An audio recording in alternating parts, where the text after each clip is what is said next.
And maybe it's the heat, maybe it's the rain, or maybe it's a little kid splashing water on it at the pool. There are many hazards this summer that threaten your smartphone. How can you protect it? I've got some advice coming up. No.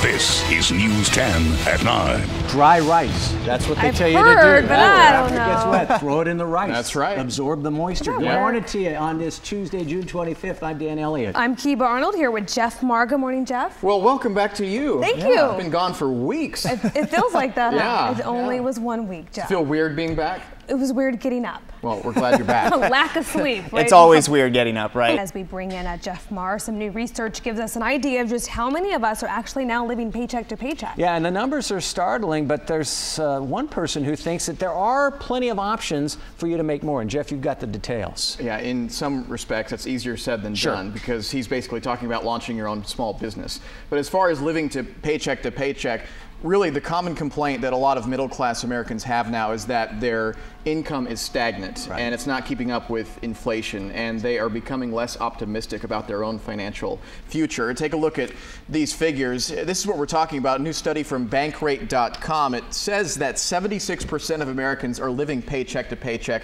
27% polled had no savings at all, 50% had saved less than 3 months worth of expenses, and 58% of Americans think the U.S. is still in recession, even though it officially ended 4 years ago. Now, James Altucher, he's the author of a new book titled Choose Yourself, Be Happy, Make Millions, Live the Dream, spoke to Yahoo Finance, where he said the middle class, in a figurative sense, is being fired. Many people still cling to the safety they think that corporate jobs and their college degree and so on have for them. But we see from all of these statistics that not only are 76 Americans living paycheck to paycheck, but middle class income, or just income in general, is going down while inflation's going up. So eventually everybody working for corporations are either going to be fired or starved to death. I don't know what's going to happen. Now, he is a very successful entrepreneur, and basically he is suggesting that there are more opportunities than ever for people to create a 1 or 2 person small business. He wants everyone to start brainstorming, and that leads us to our Facebook question of the day. If you had the opportunity to quit your job today and launch your own business, what would that be? And we've got some interesting comments here.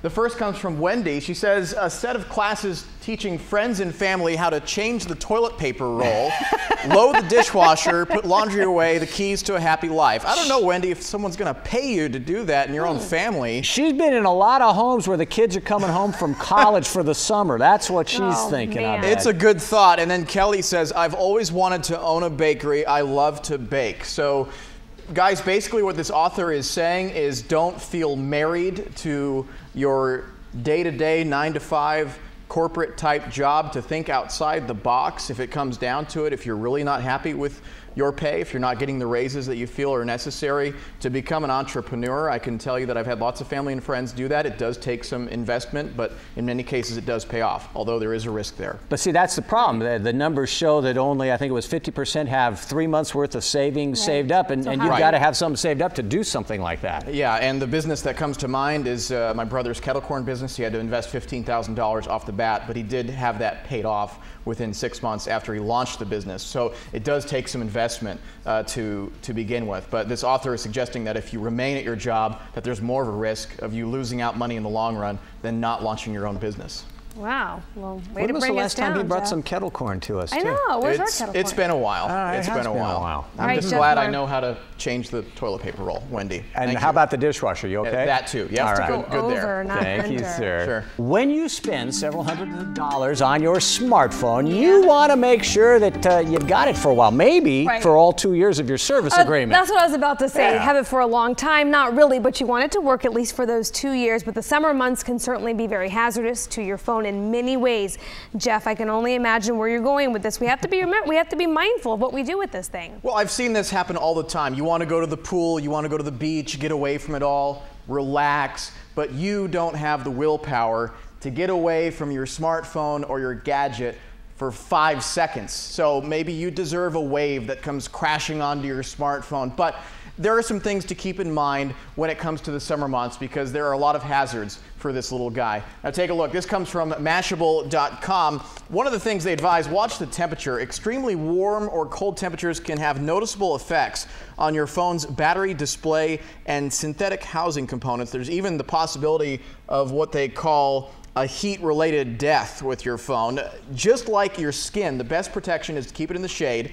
If you find it to be overheated in the sun, do not put it in the fridge or freezer. Number 2, protect it from water damage. Thermoplastic sheaths can be used on your phone to prevent rain, dust, sand, and other debris from getting into the small crevices. And then keep it dry when you go boating or swimming. Waterproof cases are available. They're called the dry case. It's more like a heavy-duty Ziploc bag that includes an armband and waterproof headphone jack. And Dan, what were you saying about rice earlier on? Well, that's the old trick. If it gets wet, they advise you to stick it in a bowl of dry rice, and that will absorb the moisture. I think you nailed it on the head. Take a look at this. You got a bowl of rice. You're gonna take the battery. You're gonna take the phone. Take the battery first, and then bury it into the rice. Okay, and take the phone also, and just, you don't even have to bury it fully, just get as much as you can. A little instructional video on YouTube and some good advice there. You seal it, you keep it in there for 3 to 5 days with your phone and battery separated, and that rice soaks up the moisture and you have a better chance of your phone working. And the last tip that I wanted to provide to you. It doesn't always work, but it works sometimes. You said phone and battery separated, but they're both in the rice. Right. Exactly. Okay. Yeah.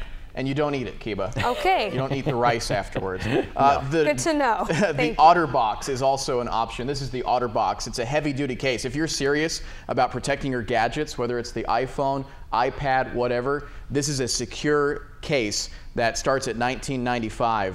And a good option. Cheap end. I was going to say, those things. We got 5 of them for our 5 iPhones, $50 each. Oh my goodness! But insurance for an iPhone is $10 a month each. So do the math. Right. Yeah. It's cheaper. Well, and do the math when it costs how much it costs to replace. You know, this phone, I had problems with it, so I had to punch it to make it work. Eventually, it shattered the screen. I had to spend $100 just for the screen to keep this phone going. Just don't punch your phone. Right. Yeah. Only on some days. Okay. Yeah. Okay. All right, Jeff. Thank you. Sure.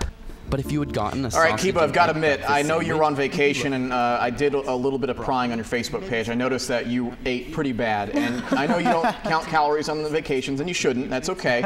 This is a video on YouTube that basically shows what 200 calories looks like if you were to just eat 200 calories alone. That's a Big Mac, and this is what it looks like at 200 calories. Yeah, no thanks. For one meal? Yeah, pretty much. Too little. We'll see you back here for News 10 Midday. Make it a great one.